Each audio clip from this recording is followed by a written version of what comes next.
शिवानी, ए शिवानी। हाँ जी माँ जी। बेटा मुझे एक गिलास पानी दे दियो, मुझे दवाई लेनी है। लाई माँ जी।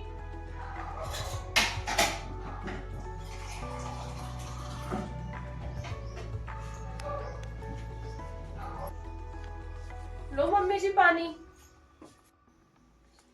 लो मम्मी जी पानी।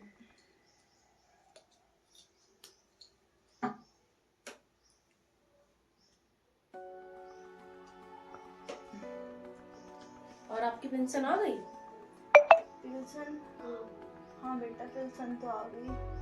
आ गई तो आपने तो बताई भी ना, 1-2 महीने से आप यही कही जा रही हो कि आ जाएगी आ जाएगी, कब आई है? बेटा पेंशन तो आ गई ही, फिर मैंने यूं ना बताई छोरी आएंगी मिलने के लिए, फिर उन्हें भी तो देने को कुछ ना कुछ चाहिए ना। और जो मम्मी जी आपके यहाँ पे मेहमान आते हैं उन्हें हम खिलाते हैं पिलाते हैं, उनका क्या है? वो खर्चा नहीं उठाते हम? मेरा तो अकेला कमाने वाला, आप तुम अपनी पेंशन को अपने धोरे रखने वाली होगी, लड़कियों को ही दोगी। बेटा जब रहेंगे तुम्हारे पास तो फिर तो वो क्या और कौन करेगा? तो रहोगे हमारे धोरे तो फिर पेंशन भी तो हमें ही दो। बेटा ये सब कुछ तुम्हारा ही तो है, सरकार ने ये पेंशन तो हमारे लिए दे रखी है, क्या हमें कोई दिक्कत ना हो? अब मुझे कल को कुछ दिक्कत होने लगी फिर मैं किससे मांगूंगी? कल को छोरी आएंगी क्या दूंगी उन्हें? अच्छा छोरियों को बस तुम ही दोगी, हम तो देखते ही ना कुछ भी।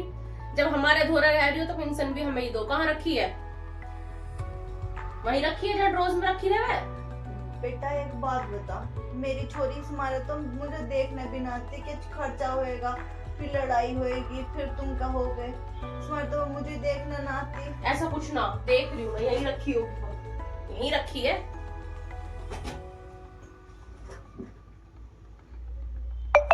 लो लूंगी तो तुम्हारे हाथ से ही दो, अपने हाथों से ही दो।